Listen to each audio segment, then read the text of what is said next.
BFM Business présente Hebdocom, Sofiane Aklouf. Bonjour et bienvenue dans ce nouveau numéro d'Hebdocom. Nous sommes aujourd'hui au siège du groupe Accor à Issy-les-Moulineaux pour le Multiscreen Grand Prix. C'est ici qu'un jury a délibéré pour attribuer des prix et des récompenses aux magazines et aux divertissements les meilleurs, considérés comme les meilleurs de France. À la tête du jury, un certain Harry Roselmack, lui-même présentateur d'un magazine phare, 7 à 8 depuis 2006. Rencontre avec l'un des animateurs préférés des Français. Bonjour Harry Roselmack. Bonjour. Journaliste, présentateur, entrepreneur, producteur, écrivain et président du jury. J'ai oublié une casquette. Non, la plus surprenante étant sans doute président du jury. Je ne m'y attendais pas vraiment. Alors pourquoi avoir accepté ce rôle de juge-arbitre, de passer finalement de l'autre côté? Bon, d'abord parce que c'est flatteur. C'est une marque de reconnaissance quand on vous propose de présider un tel jury. Et puis aussi, après m'être posé sur la question, parce que je n'ai pas accepté tout de suite, mais je me suis dit que moi, ça m'a toujours servi de réfléchir à ce que je faisais et que d'avoir une telle compétition, entre guillemets, en tout cas une telle cérémonie de distinction, c'est aussi réfléchir à ce qu'on fait, revenir sur ce que l'on fait, lui redonner du sens, et je trouve ça essentiel. Et donc voilà, j'ai donc accepté cette mission lourde de responsabilité pour une première, parce que c'est une première. Vous allez nous dire pour qui vous avez voté, évidemment. Évidemment. Je vous dis ça tout de suite en live, avant même la remise des prix. On attendra d'éteindre les caméras. Mais plus sérieusement, sur ce que vous recherchez, parce que ça peut nous donner des indices sur de potentiels gagnants. Qu'est-ce que vous allez chercher dans un produit de documentaire ou de divertissement? Qu'est-ce qui fait la différence pour vous? Moi, je pense que déjà, s'intéresser au flux, c'est reconnaître que les programmes de flux sont importants parce qu'ils ont un impact. Et comme ils ont un impact, ils ont une responsabilité. Moi, tous les jours, et hier encore, je me promenais et je rencontre des gens qui viennent me voir et qui me disent « On adore votre émission, merci ». Et on est de vrais compagnons pour des gens qui sont parfois seuls. Et donc, il ne faut pas oublier l'importance qu'ont les rendez-vous qu'on leur propose, qu'on soit incarnant comme moi, présentateur, qu'on soit producteur comme je le suis aussi, qu'on soit aussi diffuseur. On a tous une responsabilité par rapport à tous ces gens-là. Et évidemment, c'est quelque chose qui appelle à une forme de responsabilité. Donc moi, ce que je recherche dans les programmes qu'on propose, et je suis très content de cette sélection qu'on a regardée en grande partie ce matin parce qu'elle incarne ça, c'est l'intelligence. Alors c'est pas forcément de l'intelligence intellectuelle, ça peut être de l'intelligence émotionnelle. Il y a aussi des programmes qui frisent ou qui sont complètement de télé-réalité, très loin de ce que vous pouvez faire et de la vie des gens que vous racontez dans des magazines quand même. Hein. Oui, mais il faut pas... l'intelligence, elle a plusieurs types. Ça peut être de l'intelligence intellectuelle, on est là pour éclairer le monde. Aujourd'hui, la notion de vérité a tendance à se relativiser. Et nous, en tant que journalistes, on est là pour la raccrocher au factuel et dire que tout n'a pas le même degré de vérité ou de véracité. Mais il y a aussi une intelligence émotionnelle. Encore une fois, on est là pour accompagner les gens. Et accompagner les gens, c'est aussi parfois les divertir, c'est leur changer les idées, c'est leur apporter des émotions différentes. Et tous les programmes, presque tous les programmes qu'on a vus ce matin, pour moi, ils incarnent ça. Et donc, je suis très satisfait de la sélection au global. Est-ce que ça veut dire qu'après quasiment 30 ans de carrière, vous vous sentez désormais comme un passeur finalement? Ça, je pense que je l'ai toujours... En tout cas, j'ai toujours eu cette ambition. Parce que quand vous travaillez dans les médias, c'est le moyen de passer de l'information. Donc ça, c'est au cœur de nos vocations et de nos métiers. C'est vrai que j'ai tendance à approfondir les messages que je passe.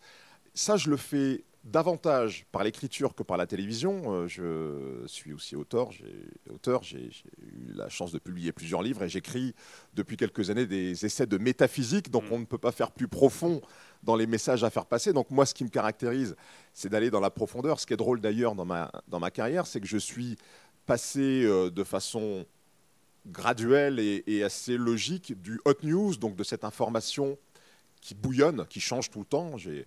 Parmi mes premières expériences, avant même le 20h, j'ai travaillé moi à France Info, qui est la première radio toute info de France. J'ai travaillé dans des chaînes info, j'ai travaillé à iTélé à l'époque, j'ai travaillé aussi un peu à LCI. Donc je suis passé du hot news à un format news qui est cet iconique journal de 20 heures qui s'arrête sur l'actu des dernières 24-36 heures pour ensuite incarner davantage le magazine où là on est dans une actu de la semaine et dans des faits de société qui marquent l'époque. Je suis passé au documentaire avec les immersions que j'ai adoré faire sur TF1 pendant 7-8 ans. Et puis aujourd'hui, voilà, j'approfondis encore ma recherche à la fois de compréhension, mais aussi de partage de ce que j'ai pu observer et comprendre. Vous avez beaucoup bougé. Il n'empêche, depuis maintenant 19 ans, quasiment, vous êtes à la tête de 7 à 8. Autant dire une éternité quand même à la télévision. Est-ce que vous n'en avez pas assez d'écrire l'énième lancement sur le prix des chocolats de Pâques ? La grande force de l'actualité, de façon générale, et de l'actualité telle qu'elle est traitée dans 7 à 8, c'est qu'on n'est pas dans la répétition. Alors évidemment, chaque année, on va faire des sujets sur la période de Noël, on va faire des sujets sur des périodes clés dans la vie des gens qui nous regardent, mais nous, on est un format qui est très incarné. La grande force des sujets 7 à 8, des reportages 7 à 8, c'est pour ça que les gens les aiment, c'est qu'on raconte des histoires incarnées par des gens. On va voir des gens, on les suit, et donc telle période en 2024, c'est pas telle période en 2023, c'est pas les mêmes personnages, c'est pas le même contexte, c'est pas les mêmes problématiques. Donc c'est un angle qui est un peu différent, et donc on n'est pas dans une forme de répétition. Il n'y avait pas le chocolat de Dubaï l'année dernière. Il n'y avait pas le chocolat de Dubaï l'année dernière, par exemple. Non, mais l'une des choses, par exemple, que j'ai compris en travaillant justement plus en profondeur dans la métaphysique, c'est que la vraie répétition n'existe pas. Les choses sont certes cycliques, mais l'information, elle ne cesse d'évoluer. Même l'équinoxe de printemps qu'on a vécu il y a quelque temps, ça n'est pas la même que celle de l'an dernier, parce que le Soleil, la Terre tourne autour du Soleil, mais le Soleil tourne autour du centre galactique, et donc on n'est pas au même endroit dans l'espace. Il n'y a pas de vraie répétition. Même si ça reste quand même à peu près le même cercle. Il n'y a pas de vraie répétition dans l'absolu, et ça c'est quelque chose, pour s'émerveiller de la vie, il faut savoir prendre en compte ce qu'il y a de nouveau dans chaque moment, et ce qu'il y a de nouveau dans les choses qui semblent se répéter, mais qui ne le font pas vraiment en vérité. Alors si on prend le sommaire de la semaine dernière, que valent les marques distributeurs ? La fameuse famille Kretz de la série immobilière L'Agence, et le portrait de Thomas qui a accompagné sa sœur malade. Vraiment des thèmes très différents. Je me suis demandé, finalement, c'est quoi la ligne édito de 7 à 8 ? Alors, vous avez oublié un sujet très important dans 7 à 8 Live, qui est l'émission qui précède 7 à 8, et qui était un sujet sur les médiations familiales, qui était un sujet incroyable, et qui montre la confiance que les gens nous accordent, parce que les personnages de ce sujet sur les médiations familiales ont accepté nos caméras à un moment où elles règlent des problèmes, soit de divorce, soit des problèmes d'entente entre générations, et ce sont des choses extrêmement intimes, qu'elles acceptent de confier à nos caméras parce qu'elles ont confiance dans le traitement 7 à 8. Elles savent qu'elles ne seront pas trahies, qu'on ne va pas déformer cette vérité. Et pour répondre à la question, quand Emmanuel Chin a créé 7 à 8, il avait pour référence Paris Match. Donc pour lui, cette diversité des sujets, c'est ce qui devait faire la force de ce magazine hebdomadaire qui devait retranscrire en télé un choc de l'image, en tout cas une originalité de l'image et un poids des mots et des informations qu'on doit faire passer, mais sur plein de champs différents, allant de choses qui touchent aux célébrités, à la vie quotidienne des gens qui nous regardent. Vous diriez aujourd'hui que finalement 7 à 8, c'est le Paris Match de la télévision ? Je pense que ça a toujours été l'étalon, le modèle d'Emmanuel. Il y veille de façon très proche. Et donc, c'est-à-dire, oui. Il passe dans les salles de montage encore ou pas ? Alors, il passe pas dans les salles de montage, mais il est très attentif aux conférences de rédaction qui se font chaque semaine. Il est là très souvent aux réunions que l'on fait chaque semaine à TF1, puisqu'on a des comités éditoriaux avec la responsable des magazines de TF1, Mathilde Pasinetti, et le directeur de l'information, Thierry Tuillier. Vous parliez de 7 à 8 live parce qu'on parle de 7 à 8 et en fait le nom est devenu quasiment impropre tant la durée s'est allongée parce que ça raconte la vie des gens avec des témoignages forts. On a beaucoup entendu parler de celui de Dan qui s'était fait avoir par le fameux faux Brad Pitt et donc des escrocs, victime de moqueries et voire d'insultes sur les réseaux sociaux. Avec le recul, qu'est-ce que vous avez appris de cette histoire ? Avec le recul, on n'aurait pas changé notre façon de traiter cette affaire sur le fond. Parce que comme je vous le disais tout à l'heure, 7 à 8, ce ne sont pas des sujets dossiers, ce sont des sujets incarnés, donc ce sont des histoires, et des histoires fortes. Ce que l'on aurait changé, en revanche, c'est sur la forme, on aurait flouté cette femme. Parce qu'on ne s'attendait pas à ce qu'il y ait un tel déferlement de moquerie et de haine à son encontre. Et à la vérité, dans toute cette séquence, que l'on n'a pas alimentée d'ailleurs, vous avez vu que nous n'avions pas, en tant que 7 à 8, pris la parole, que ce soit en radio ou en télévision, pour commenter ce qui est en train de se passer. Et si on n'a pas pris la parole, c'est pour la protéger elle, c'est pour ne pas alimenter tout cela. Mais notre priorité, c'était de faire en sorte que cette femme puisse traverser cette épreuve et ne pas rajouter à la douleur qu'elle ressentait déjà par rapport à ce qu'elle vivait. Mais même elle a commencé à critiquer les méthodes de 7 à 8. Et nous n'avons pas réagi pour cette raison. C'était légitime de sa part qu'après s'être rendu compte. Mais tout comme nous, on ne s'imaginait pas que les réactions seraient aussi nombreuses, aussi internationales et surtout aussi méchante, aussi pourquoi à charge. Vous changeriez sur la forme? C'est-à-dire que le problème, c'est quoi? C'est le traitement potentiellement voyeuriste, ou alors c'est les gens sur les réseaux sociaux? C'est la protection des gens qui nous font confiance. Encore une fois, sur le fond, on ne changerait rien. Ce travail a été fait de façon extrêmement journalistique. Quoiqu'Anne a pu en dire pour se protéger.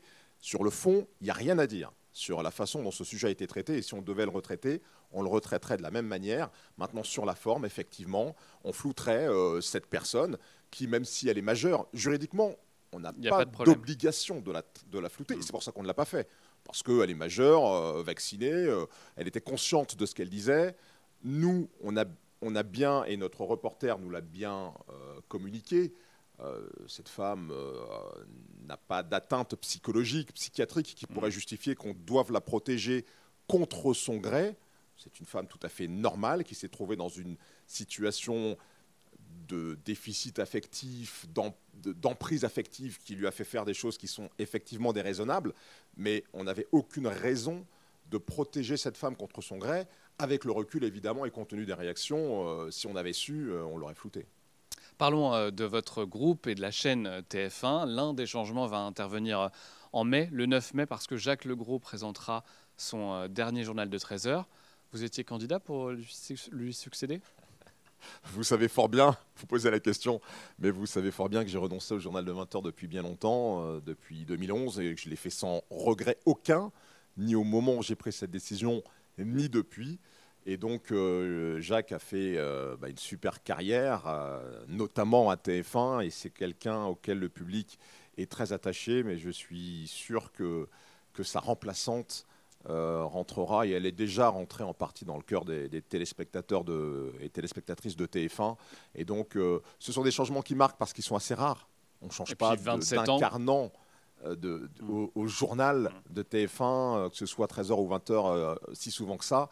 Et donc, évidemment, ça fait figure d'événement, mais c'est la vie. Voilà. Vous dites, je ne regrette pas et j'ai jamais regretté, mais finalement, ça n'a pas toujours été compris. Est-ce que vous l'expliqueriez autrement, votre décision aujourd'hui? Non, je ne l'expliquerai pas autrement. Je l'enrichirai sans doute de tout ce que j'ai vécu depuis et qui fait que je ne suis pas dans le regret. Si j'avais poursuivi cette aventure du 20h, il est fort probable qu'il y a un certain nombre de choses que je n'aurais pas faites, comme écrire mes livres, comme produire, comme je produis aujourd'hui. Peut-être même, à l'époque, que faire les immersions aurait été un tout petit peu plus compliqué en termes d'organisation personnelle.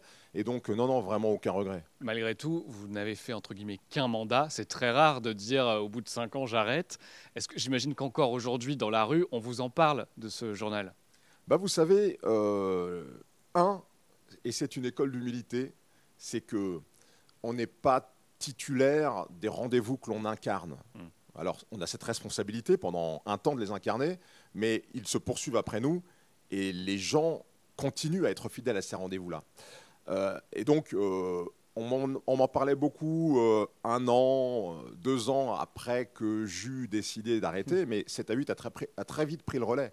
Et les gens qui m'interpellent aujourd'hui, c'est par rapport à 7 à 8, c'est pas par rapport au journal de 20 heures.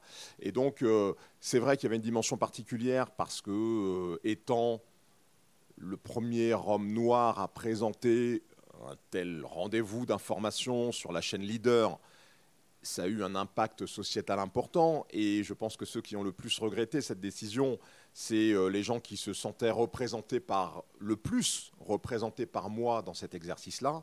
Mais je crois que chemin faisant, les gens ont compris et ils ont vu que je n'étais pas inactif et que je faisais des choses.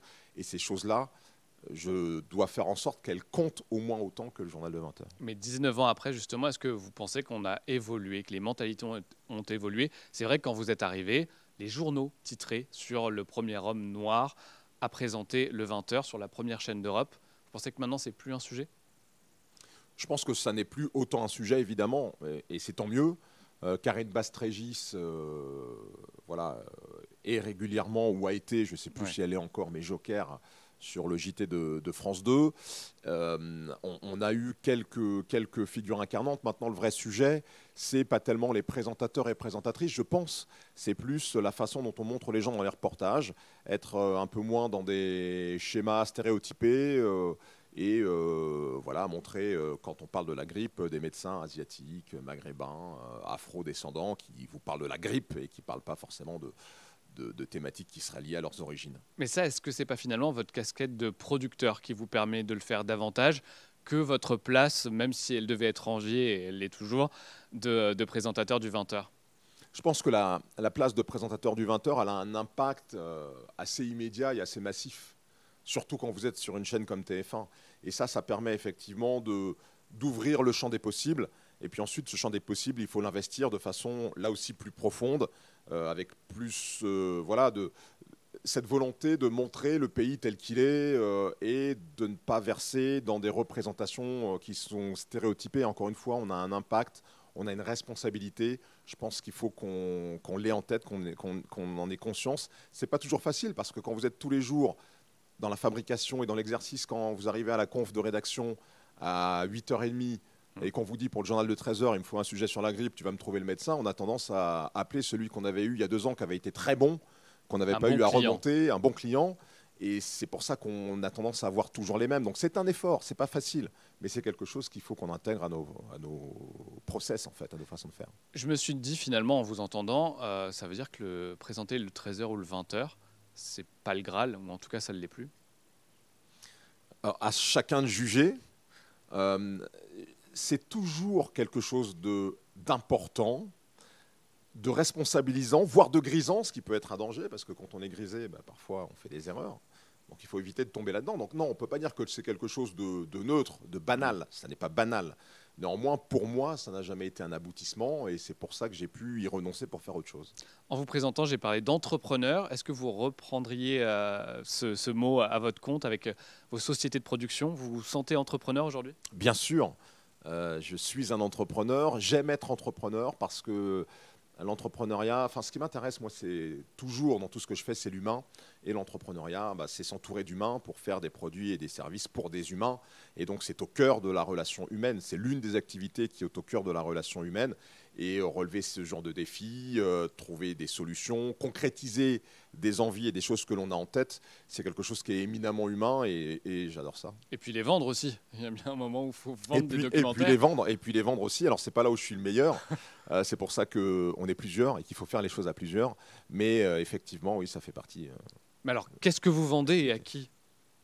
Alors, écoutez, moi, je développe beaucoup de projets et j'essaye de les vendre. L'avantage de mon statut d'homme d'antenne, c'est que j'ai des rendez-vous facilement. Le désavantage, c'est que je ne vends pas plus facilement que les autres et qu'il faut toujours que votre interlocuteur sorte de sa tête le fait que vous êtes un présentateur, parce que ça a tendance à être réducteur, à vous essentialiser en disant c'est un présentateur, mais est-ce que c'est un bon producteur? Est-ce que c'est un bon créateur? Est-ce que c'est un bon auteur?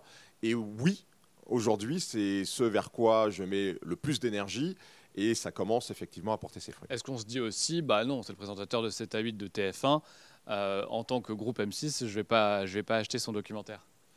Non, ça je ne le pense pas parce que ça n'a jamais été le cas. Vous avez de grands producteurs comme Jean-Luc Delarue et d'autres qui ont été des incarnants très forts, comme Nagui, qui ont été des incarnants très forts, alors qu'ils travaillent peut-être plus pour le groupe qui les emploie à l'antenne, mais ça n'a jamais été un vrai frein pour le fait qu'ils puissent proposer des choses ailleurs. Donc je ne pense pas. Pour finir, des questions médias sur vous. On sait que le mercato télé commence à bas bruit comme ça déjà à circuler et risque d'être très virulent cette année. Vous avez déjà des appels ou pas? Alors moi, c'est très marrant parce que j'ai rarement été dans les mercatos depuis presque Quasiment 20 ans, ouais. que je fais de la télévision, parce que je pense que les concurrents et les responsables des chaînes concurrentes ressentent le bien-être que j'ai à être sur TF1 et dans les émissions que j'incarne. En vérité, aujourd'hui, moi, les mercatos dans lesquels je veux être sont des mercatos de littérature. J'écris des livres, ça prend beaucoup d'importance et j'y écris des choses qui me semblent essentielles, non seulement pour les gens qui regardent la télé, mais pour les gens en général et pour même l'humanité tout entière, parce que quand vous faites de la philosophie et de la métaphysique, vous vous adressez à l'humanité. On m'a souvent décrit comme quelqu'un d'humble. Et bien là, je suis très ambitieux parce que ça le nécessite. Et quand on voit la façon dont le monde évolue, on se dit vraiment qu'il y a des choses fondamentales à comprendre et à changer pour avoir une chance de ne pas s'auto-détruire prématurément et de durer sur cette planète qui, elle, ne me semble pas menacée. C'est plus l'humanité sur cette planète qui pourrait l'être. Alors vous êtes humble et vous ne démarchez pas, mais ça n'empêche pas votre téléphone de sonner. C'est pas parce que vous ne démarchez pas qu'on vous appelle pas. Non, comme je vous l'ai dit tout à l'heure, je pense que on ressent quand un incarnant, quand une personnalité télé est bien dans ce qu'elle fait. Et donc vous voulez rester? Vous avez la volonté de rester? Ah ben moi, tant que je suis... Vous savez, il y a quelque chose que j'ai privilégié dans ma carrière, c'est la liberté. J'ai décidé de renoncer aux 20 heures. Si un jour, je n'ai plus envie de présenter 7 à 8, j'en déciderai aussi. Peut-être, parce que je ne veux pas faire les erreurs que d'autres ont faites, qu'on me débarquera avant que moi je le décide. En tout cas, je ne resterai pas dans un rendez-vous si ça ne m'inspirait plus, si ça ne m'engageait plus. Et le Harry Roselmack, dans 5 ans, est-ce qu'il pourrait totalement abandonner l'antenne et dire finalement, je reste producteur, je suis juré de tel et tel festival, j'arrête de me montrer à la télé?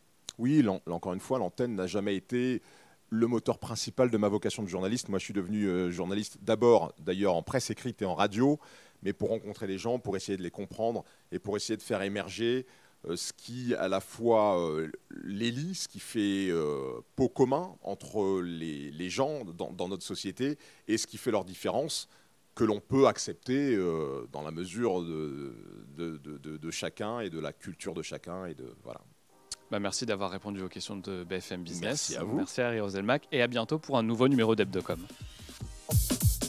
Hebdocom sur BFM Business.